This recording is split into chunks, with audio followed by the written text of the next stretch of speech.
আর উযু ছাড়া নামাজ পড়া যাবে না, এই জন্য এই মুহূর্তে উযু করা ফরজ। যখন নামাজের এতটুকু ওয়াক্ত থাকে, যেই ওয়াক্তের মধ্যে এই এখন উযু করে নামাজ না পড়লে নামাজ কাজা হয়ে যাওয়ার সম্ভাবনা থাকে, ওই মুহূর্তে উযু করা ফরজ হয়ে যায়। আচ্ছা বলেন, যখন 5 মিনিট আছে তখন আগে নামাজ পড়া ফরজ না আগে উযু করা ফরজ? কয় বলে আগে বলে নামাজ পড়া ফরজ। আগে নামাজ পড়ে তারপরে উযু করবে নাকি? আগে টয়লেট সেরে তারপরে পানি খরচ করবে? হ্যাঁ, আগে উযু করবে না আগে নামাজ পড়বে? উযু করবে। কথা বলে তাহলে আগে নামাজ ফরজ হলো না আগে উযু ফরজ? উযু। আগে উযু ফরজ, এবং এই উযুর উপর নামাজটা ডিপেন্ডেন্ট। উযুর উপর নামাজ নির্ভর করতেছে। আপনি যদি এখন উযু না করেন নামাজ সহিহ হবে না। এই মুহূর্তে যদি আপনি উযু না করেন নামাজ কাজা হয়ে যাবে। এই জন্য এই মুহূর্তে নামাজ পড়ার চেয়েও বড় ফরজ হলো উযু করা। প্রথম 2 মিনিটে আপনি উযু করবেন, 3 মিনিটে নামাজ পড়বেন। প্রথম 2 মিনিটে নামাজ পড়া জায়েজ নাই, প্রথম 2 মিনিটে উযু করা ফরজ, এরপরে 3 মিনিটে নামাজ পড়া ফরজ। এখন কেউ যদি বলে যে যখন নামাজের সময় 5 মিনিট আছে তখন নামাজের আগে উযু করা ফরজ, নামাজের চেয়ে উযু করা বড় ফরজ, এই কথা যদি বলে ভুল হবে না। কথা বলেন ঠিক না বেঠিক? এই সময়ে সমস্ত উলামায়ে কেরামের কাছে জিজ্ঞাসা করেন, তখন নামাজ পড়া আগে ফরজ নয়, বরং নামাজের আগে উযু করা ফরজ। তো যখন মানুষের নামাজের জন্য উযু করা বাধ্যতামূলক হয়ে যায়, যে এখন উযু না করলে আর নামাজ পড়তে পারবে না, ওই সময়ে উযু করা সুন্নাত থাকে না, ওই সময়ে উযু করা ওয়াজিব হয়ে থাকে না, ওই সময় উযু করা ফরজে আইন হয়ে যায়। ঠিক তদ্রূপ যখন আল্লাহর দ্বীনের গুরুত্বপূর্ণ বিধানগুলো পালন করা রাষ্ট্রীয়ভাবে ইসলাম প্রতিষ্ঠার উপর নির্ভরশীল হয়ে যায়, ইসলাম রাষ্ট্রীয়ভাবে প্রতিষ্ঠিত না হলে, খেলাফত প্রতিষ্ঠিত না হলে, যদি ইসলাম পরিপূর্ণভাবে পালন না করা যায়, তখন সর্বাগ্রে রাষ্ট্রে ইসলাম প্রতিষ্ঠা করা ফরজ হয়ে দাঁড়ায়। আল্লাহু আকবার, আল্লাহু আকবার।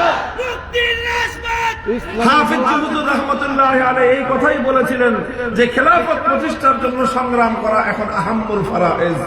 কারণ এই ফরজ আদায় না করার কারণে ঈমানের মধ্যে ত্রুটি থাকতেছে, এই ফরজ আদায় না করার কারণে নামাজের মধ্যে ত্রুটি থাকতেছে, এই ফরজ আদায় না করার কারণে যাকাতের মধ্যে ত্রুটি থাকতেছে, এই ফরজ আদায় না করার কারণে শরীয়তের অসংখ্য বিধানের মধ্যে ত্রুটি থেকে যাচ্ছে। ঠিক বলবেন কেমনে ত্রুটি থেকে যাচ্ছে?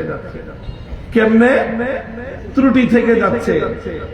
এই প্রশ্নের জবাব দেই, কেমনে ত্রুটি থাকতেছে?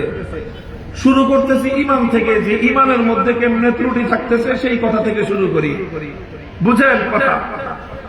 মাদ্রাসার ছাত্ররা এই কথাটা তোমাদের ইলমের আলোকে, শরীয়তের মাসলার আলোকে, ফিকহের উসুলের আলোকে তোমরা বুঝো যে কেমনে ইসলামী রাষ্ট্র প্রতিষ্ঠা না করলে অথবা ইসলামী রাষ্ট্র প্রতিষ্ঠা করতে না পারলে ঈমানের মধ্যে কেমনে ত্রুটি থাকতেছে সেই কথা বুঝবো। এই কথা বোঝার জন্য আমি একটা প্রশ্ন করব এই মজমার উদ্দেশ্যে। যে কোনো কারণে, যে কোনো পরিস্থিতির সম্মুখীন হয়ে আদালতে যাইতে হয়েছে মামলা করার জন্য অথবা মামলা খাওয়ার জন্য, আদালতে বাংলাদেশে কোন না কোন একবার যাইতে হয়েছে, কাদের কাদের একটু হাত উঠান দেখি, কারণ বোঝা যাবে। হাত উঠান না কেন? হুজুরের ছেলেরা কই? কৃষক হুজুরের ছেলেরা এত সব মামলা খাওয়া। আমি গেছি 41টা, 22টা হুজুর, অর্থাৎ পর্যাপ্ত পরিমাণ মানুষ আমরা এখানে আসি। কম করে না হলেও আমাদের সমাজের 20 থেকে 25% মানুষ জীবনে কোনো না কোনো কারণে আদালতের শরণাপন্ন হয়। কথা বলেন ঠিক না বেঠিক? নানা কারণ। একটা তো হাসিনা মামলা দিছে, সেটা তো আছেই। হাসিনা মামলা না দিলেও মানুষ আদালতে যায় না। আপনার বাড়িতে চুরি হলো, এখন এই চুরির সম্পদ উপার্জন উদ্ধার করার জন্য উপায় কি? বাংলাদেশে আদালতে মামলা করতে হবে চোরের বিরুদ্ধে। কথা বলেন ঠিক না বেঠিক? ডাকাত ডাকাতি করলো, ডাকাতের বিরুদ্ধে আপনি নিরাপত্তার জন্য আপনাকে কি করতে হবে? মামলা করতে হবে। আপনার একজন আপনজন খুন হলো, হত্যাকাণ্ডের শিকার হলো, এখন আপনি এই হত্যার বিচারের জন্য উপায় কি বলেন তো? বলেন উপায় কি? মামলা করতে হবে। তো এই মামলাই তো আমরা বিভিন্ন সময়ে করি, কথা বলেন ঠিক না বেঠিক? কারণ মামলা না করলে আমি হত্যার বিচার পাবো না, মামলা না করলে চোরের বিচার পাবো না, মামলা না করলে ডাকাতের বিচার পাবো না, মামলা না করলে আমার জমি আরেকজন দখল করে নিয়ে যাবে, আমি আবার বৈধ অধিকার পাবো না। এইরকম অজস্র অগণিত মামলা মোকদ্দমায় আমাদেরকে জড়িত হতে হয় কি হয় না? আচ্ছা, এবার ধরে নেন যারা আমাদের মধ্য থেকে নামাজি, পাক্কা মুসল্লি, হাজি, ডবল হাজি, ট্রিপল হাজি, বুঝেন নাই? বছর বছর হাজি, প্রতি বছর হজ করেন, প্রতি রমজানে ওমরা করেন, বাইতুল্লাহ শরীফে ইতিকাফ করেন, মসজিদে হারামে অথবা মসজিদ নববীতে গিয়ে ইতিকাফ করেন, এরকম মানুষ আছে না নাই? প্রতি বছর মাশাআল্লাহ অন্তত এক চিল্লা দেন, এরকম মানুষ আছে না নাই? অর্থাৎ পাক্কা দিনদার। এই মানুষটাও যখন মামলা করলো, আপনি যখন চোরের মামলা করলেন, চোরের বিরুদ্ধে, ডাকাতের বিরুদ্ধে, হত্যাকারী খুনির বিরুদ্ধে যখন মামলা করলেন, এই মামলায় আদালত বিচার করবে কি করবে না? করবে। আচ্ছা, আদালত যে বিচারটা করবে বর্তমানে বাংলাদেশে আল্লাহর কোরআনের আইন অনুযায়ী করবে না ব্রিটিশের বানানো আইন অনুযায়ী করবে? বলেন, বুকের পাতা থাকলে বলেন। আল্লাহর কোরআনের আইন অনুযায়ী আদালত বিচার করবে? তাহলে আল্লাহর আইনের বিরুদ্ধে, আল্লাহর আইনের সাথে সাংঘর্ষিক আইন অনুযায়ী আদালত বিচার করবে। কথা বলেন ঠিক না বেঠিক? আচ্ছা, এই কথাটুকু মনে রাখেন, এই কথাটুকু মনে রাখেন। এরপরে আরেকটা প্রশ্ন শুনেন, জবাব আপনারা দিবেন। কোন ব্যক্তি যদি, এই আগের কথা ভুলে যান, এখন আমার এই প্রশ্নের জবাব দেন। কোন মানুষ যদি আল্লাহর আইনকে বাদ দিয়ে কোন মানুষের বানানো আইনের কাছে বিচার চাইতে যায়, আল্লাহর আইন অনুযায়ী সে বিচার চায় না, সে মানুষের বানানো আল্লাহর আইনের বাইরের, আল্লাহর আইনের বিরুদ্ধে আইন, যে আইন, সেই আইন অনুযায়ী যদি কোনো ব্যক্তি বিচার চাইতে যায়, এবার তার ব্যাপারে যদি কেউ মাসআলা জিজ্ঞাসা করে, তার ঈমান আছে না নাই? আপনারা কি জবাব দিবেন?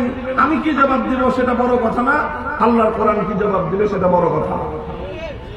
আলাম তারা ইলাল্লাযীনা ইয়াজউমুনা আন্নাহুম আমানু বিমা উনজিলা ইলাইকা ওয়া মা উনজিলা মিন ক্বাবলিক ইউরিদুনা আন ইয়াতাহাকামু ইলাত তাগুতি ওয়া ক্বাদ উমিরু আন ইয়াকফুরু বিহি ওয়া ইউরিদুশ শাইতানু আন ইউদিল্লাহুম দালালাম বাঈদা।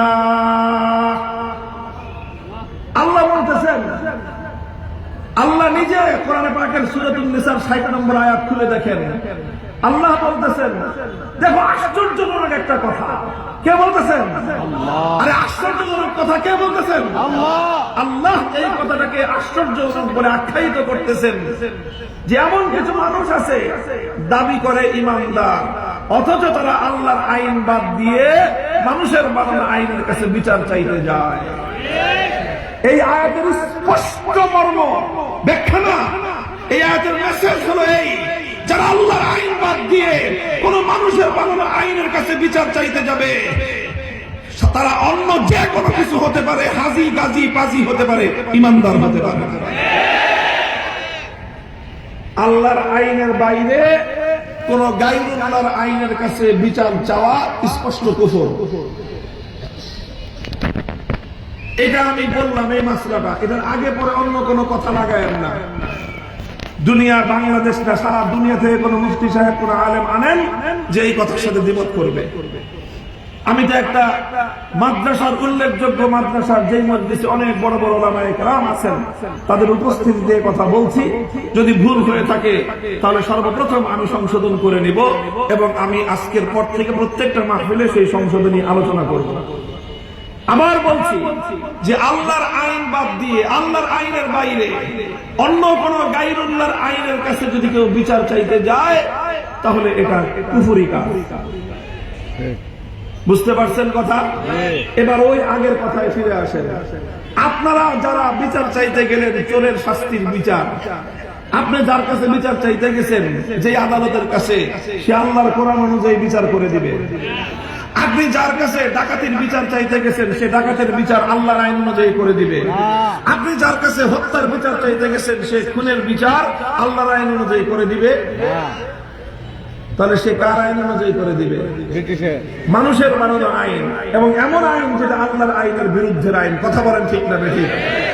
এবার মাসলার সাথে আপনার এই প্রশ্ন মিলান যে আল্লাহর আইন বাদ দিয়ে মানুষের বানানো আইনের কাছে বিচার চাইলে যদি কুফর হয়, তাহলে যারা আল্লাহর আইন বাদ দিয়ে অন্য আদালতের কাছে গিয়ে চোরের শাস্তি, হত্যাকারীর শাস্তি, ডাকাতের শাস্তি চাইলেন, তাদের ঈমান আছে না গেছে?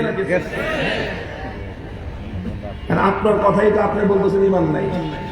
এখন প্রশ্ন হলো আসলেই কি ঈমান নাই? হুজুর দিলে ভয়াবহ অবস্থা। প্রশ্নের জবাব হলো যে না, ঈমান যায় নাই একটা কারণে। কয়টা কারণে? কয়টা কারণে? একটা কারণে ঈমান যায় নাই, সেটা হলো এই যে আপনি তো বাধ্য হয়ে গেছেন, আপনার সামনে অন্য কোনো রাস্তা খোলা নাই।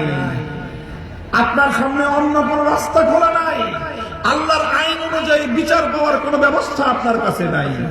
এই জন্য আপনি গায়রুল্লাহর মানুষের বানানো আইনের কাছে বিচার চাইতে গেছেন। কথা বলেন ঠিক না বেঠিক? মূলত তাহলে কেন আমরা মানুষের বানানো আইনের কাছে বিচার চাইতে হয় আমাদের?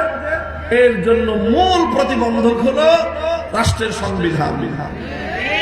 মূল বাধা কি? জোরে বলেন, মূল বাধা কি? মূল বাধা হলো রাষ্ট্রের সংবিধান। আমরা রাষ্ট্রের অধীনে বসবাস করি, আর এ কারণে ইচ্ছায় হোক অনিচ্ছা হোক আমাদেরকে সংবিধানের অধীনেই থাকতে হয়। আর এই কারণেই সাংবিধানিক ভাবে বাধ্য হওয়ার কারণে চাইলেও আমরা পরিপূর্ণ ঈমানের উপর চলতে পারি না। একান্ত ইচ্ছা থাকলেও আমরা আল্লাহর আইন অনুযায়ী বিচার চাইতে পারি না। একান্ত ইচ্ছা থাকা সত্ত্বেও আমরা সব কিছুর বিচার কোরআনের আইন অনুযায়ী চাইতে পারি না। এটাই হলো আমাদের ঈমানের ত্রুটি। এটাই হলো ঈমানের ত্রুটি। কথা বলেন ঠিক না বেঠিক? আল্লাহর কোন বান্দা ইচ্ছা করলেও পরিপূর্ণভাবে ঈমান এবং ইসলাম নিয়ে থাকতে পারে না। কুফরি সংবিধান মানি না, মানব না। কুফরি সংবিধান মানি না, মানব না। নারে তাকবীর, আল্লাহু আকবার। উলামায়ে দেওবন্দ জিন্দাবাদ, জিন্দাবাদ। বলবেন সমস্যার সমাধান কি? সমস্যার সমাধান একটাই, যেই সংবিধান আমাদেরকে কুফরির পথে যেতে বাধ্য করে সেই সংবিধান পরিবর্তন করো। যে রাষ্ট্র ব্যবস্থা আমাদেরকে গায়রুল্লাহর আইনের কাছে যেতে বাধ্য করে সে রাষ্ট্রের ব্যবস্থা পরিবর্তন করো। সেটা আগে করতে পারলে তাহলে ইনশাআল্লাহ সমস্ত বিধিবিধানই আমরা সুন্দরভাবে পালন করতে পারবো। আর এই কথাটাই আপনার কোরআনে আল্লাহ বলেছেন, আল্লাযীনা ইম্মাক্কান্নাহুম ফিল আরদি আকামুস সালাতা ওয়া আতাউয যাকাতা ওয়া আমারু বিল মা'রুফি ওয়া নাহাউ আনিল মুনকার। ইসলামী রাষ্ট্র প্রতিষ্ঠা এই জন্য প্রয়োজন কারণ ইসলামী রাষ্ট্র প্রতিষ্ঠা হলে প্রত্যেকটা নাগরিক ঈমান নিয়ে বাঁচতে পারবে। ইসলামী রাষ্ট্র প্রতিষ্ঠা এজন্যই প্রয়োজন, ইসলামী রাষ্ট্র প্রতিষ্ঠা হলে সমাজের মধ্যে নামাজের বিধান পূর্ণাঙ্গভাবে কায়েম হবে। ইসলামী রাষ্ট্র প্রতিষ্ঠা এজন্যই প্রয়োজন, ইসলামী রাষ্ট্র প্রতিষ্ঠা হলে যাকাতের বিধান শতভাগ বাস্তবায়িত হবে। ইসলামী রাষ্ট্র প্রতিষ্ঠা এজন্যই প্রয়োজন, ইসলামী রাষ্ট্র প্রতিষ্ঠা না হলে ঈমান নিয়ে পরিপূর্ণ বাঁচা যায় না। ইসলামী রাষ্ট্র প্রতিষ্ঠা না হলে পূর্ণাঙ্গভাবে নামাজ এবং যাকাত সহ শরীয়তের বিধানগুলি কার্যকর করা যায় না। এই কারণে হাফিজ হুজুর বলেছেন যে রাষ্ট্র প্রতিষ্ঠা না হলে পূর্ণাঙ্গ নামাজের বিধান কায়েম হয় না, যে রাষ্ট্র প্রতিষ্ঠা না হলে যাকাতের বিধান পূর্ণাঙ্গ কায়েম হয় না, যে রাষ্ট্র প্রতিষ্ঠা না হলে পরিপূর্ণ ঈমান নিয়ে বাঁচা যায় না। সব কিছুর আগে এজন্যই রাষ্ট্র ইসলাম অনুযায়ী নতুনভাবে প্রতিষ্ঠা করা আহম্মুল ফারায়েজ।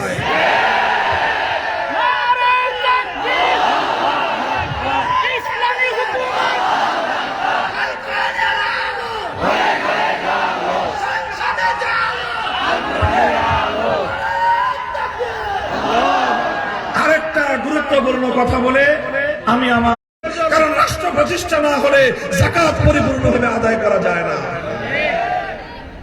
যাকাতের জন্য ইসলামী রাষ্ট্রের প্রয়োজন, নামাজের জন্য ইসলামী রাষ্ট্রের প্রয়োজন, ঈমানের জন্য ইসলামী রাষ্ট্রের প্রয়োজন। মওদুদী সাহেব এই জায়গায় ভুল করেছেন। তিনি বলেছেন নামাজ কেন পড়বা, যে নামাজ পড়লে ট্রেনিং হবে, ট্রেনিং নিয়ে রাষ্ট্র প্রতিষ্ঠা করবা। যাকাত কেন দিবা, যাকাত দিয়ে অর্থনীতি বাইতুল মাল শক্তিশালী হবে, এবার শক্তিশালী বাইতুল মাল নিয়ে রাষ্ট্র প্রতিষ্ঠা সংগ্রাম করবা। রোজা কেন রাখবা, কারণ রোজা রাখলে তোমার না খেয়ে থাকার সংগ্রাম করবার, সাধনা করবার, চেষ্টা করবার, কষ্ট স্বীকার করার মেহনত হবে, প্রশিক্ষণ হবে, কষ্ট করে তুমি এবার ইসলামী রাষ্ট্র প্রতিষ্ঠার জন্য সংগ্রাম করতে পারবা। উনি উল্টায় দিছেন। কি করে দিছেন? উনি উল্টায় দিচ্ছেন কথাটা, যে নামাজ, রোজা, যাকাত এই সমস্ত বিধানগুলি পালন করলে রাষ্ট্র প্রতিষ্ঠার সংগ্রাম ভালো করে করা যায়। আর আসল কথা হলো যে রাষ্ট্র প্রতিষ্ঠা করতে পারলে, ইসলামী রাষ্ট্র প্রতিষ্ঠা করতে পারলে নামাজ, রোজা, হজ, যাকাত ভালো করে করা যায়। কথাটা বুঝেন নাই? উনি বলতেছেন কি, যে নামাজ, রোজা, হজ, যাকাত ঠিক মতো আদায় করলে রাষ্ট্র প্রতিষ্ঠা করা যায়। আমরা বলতেছি, ইসলাম বলতেছে না, কথাটা এরকম না, উল্টা হয়ে গেল। কথাটা হলো এই, ইসলামী রাষ্ট্র প্রতিষ্ঠা করা গেলে নামাজ, রোজা, হজ, যাকাত পূর্ণাঙ্গভাবে বাস্তবায়ন করা যায়।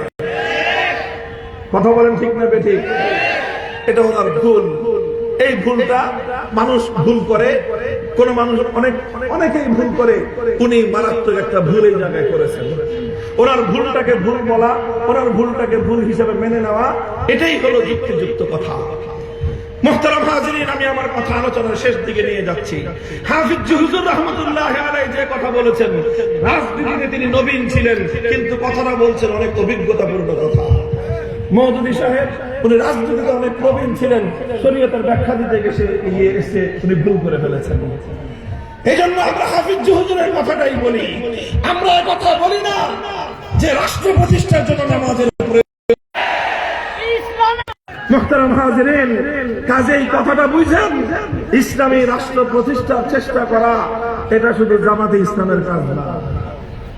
আলেম ওলামারা এই কাজ ঐতিহ্যগতভাবে করে আসছে।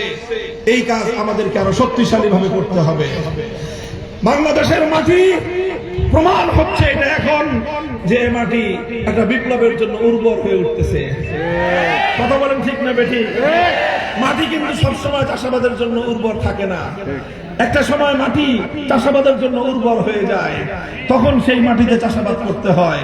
তখন যদি আপনি সেই মাটিতে চাষ না করেন, আপনার বৃষ্টির মৌসুম চলে গেল, চাষাবাদের মৌসুম চলে গেল, তারপরে ঘুম ভাঙলো আপনার, তারপরে মাঠে এসে দেখবেন যে সব মাঠের ফসল কেটে মানুষ বাড়ি ঘরে গিয়ে নাক দেখে ঘুমাচ্ছে। এখন আপনি আসলে লাঙল নিয়ে, জোয়াল নিয়ে মাঠ খোঁচাইতে পারবেন, ফসল ফলাইতে পারবেন না। 2024 সালের জুলাই এবং আগস্টের বিপ্লবের মধ্য দিয়ে বাংলার মাটি বিপ্লবের জন্য উর্বর হয়ে উঠেছে। এই মাটিতে এখন ইসলামের বিপ্লবের চাষাবাদ করতে হবে। কোন বিধি বাবা শাহজালালের বাংলায় থাকতে পারবে না, থাকতে দেওয়া হবে না।